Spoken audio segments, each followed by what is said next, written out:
세 분께 공통적으로 질문하겠습니다. 요번에 소위초 사태 일어난 거 아시잖아요. 소위초. 그리고 거의 매주마다 전국의 선생님들이 결국은 연인원 한 50만이 넘는 인원의 선생님들이 집회를 하셨고, 결국 교권사법이 이제 개정이 됐잖아요. 이것에 대해서 교육청이 책임져야 될 부분이 있다고 봅니다. 이제 통과된 교권사법에 대해 교육청 차원에서 그걸 이행하기 위해서 무엇을 할 것인가.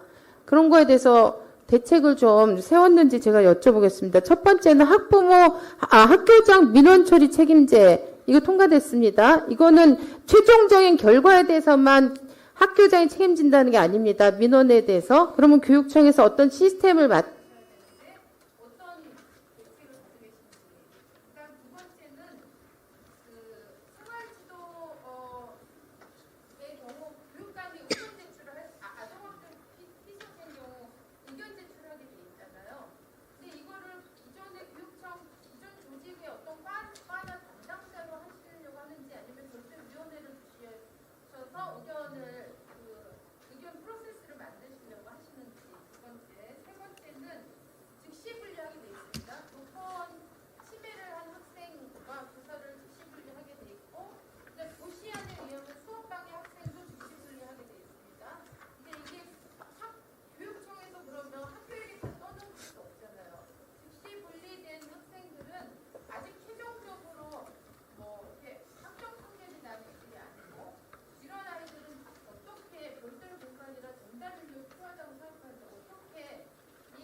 네, 대구교육청부터 먼저 말씀드리겠습니다. 종합적인 대책은 이미 이제 이 사건 전부터도 우리 교육청에서는 깊은 여러 가지 우려가 있어서 학부모 캠페인도 시작을 했었고요. 교육권보호센터를 비롯해서 여러 가지 직접적인 교원을 지원하는 방법들을 저희는 지금 현재 진행을 하고 있습니다. 교원 책임 배상 보험부터 교육권보호센터 그리고 즉각 긴급 지원팀들을 현행 지금도 지원을 하고 있고요. 생활지도의 경우에는 초, 중 등이 약간의 대책에 대해서 원하는 바가 조금 달라서 초등의 경우에는 학교장 관리자가 직접 나서서 하되 분리의 경우 가용 가능한 자원을 우선 활용하는 형태로 지침을 정리를 했습니다. 이 부분은 교원단체하고 협의도 해서 교원단체도 각각 동의를 했는 상황이고요. 적시 분리 대부분은 수업 방해가 대부분인데 적시 분리가 필요는 하나 분리할 경우에 상당히 좀 신중할 필요도 있는 것 같습니다. 그래서 즉시 분리를 꼭 해야 될 상황이면 거기에 따른 세세한 매뉴얼을 정리를 했습니다. 그래서 이 정리된 매뉴얼을 학교 현장에 배부를 했고 학교 현장도 상당히 동의한 상황입니다. 그리고 교원치유센터나 교원치유 관련한 부분은 포괄적으로 우리 교육청도 힐링 연수에서부터 다양한 교사들의 요구를 정리해서 계속 지속적으로 업데이트를 해서 교원의 상황을 살펴보고 지원할 계획입니다.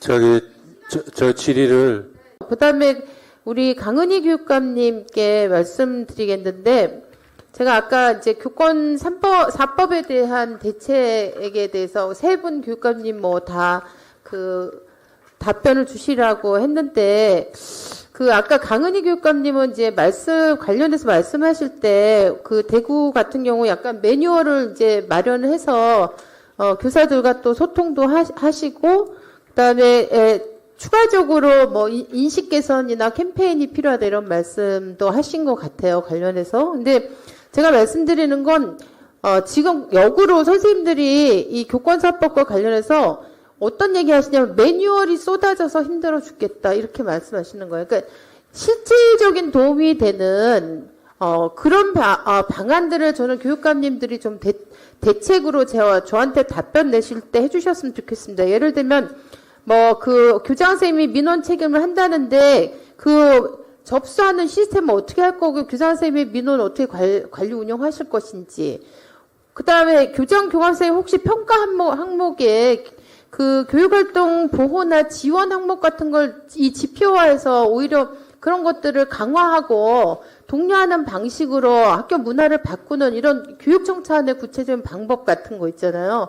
어떤 매뉴얼을 만들었다 이런 차원의 저는 대책은 더 이상 대책이 아니라고 생각합니다. 그다음에 아까 말씀드린 것처럼 학생들이 분리될 때, 그게 교권 침해든 수업방해든, 분리될 때, 그 아이들을 온전하게 학습권을 보호할 필요가 있잖아요. 학교와 교육청은. 그걸 위한 실질적인 그 공간 확보에 대해서 교육청은 어떻게, 전담 인력 확보를 위해서는 지금 단계적으로 저는 일시에 다 할 수는 없다고 보는데, 단계적으로라도 어떻게 그런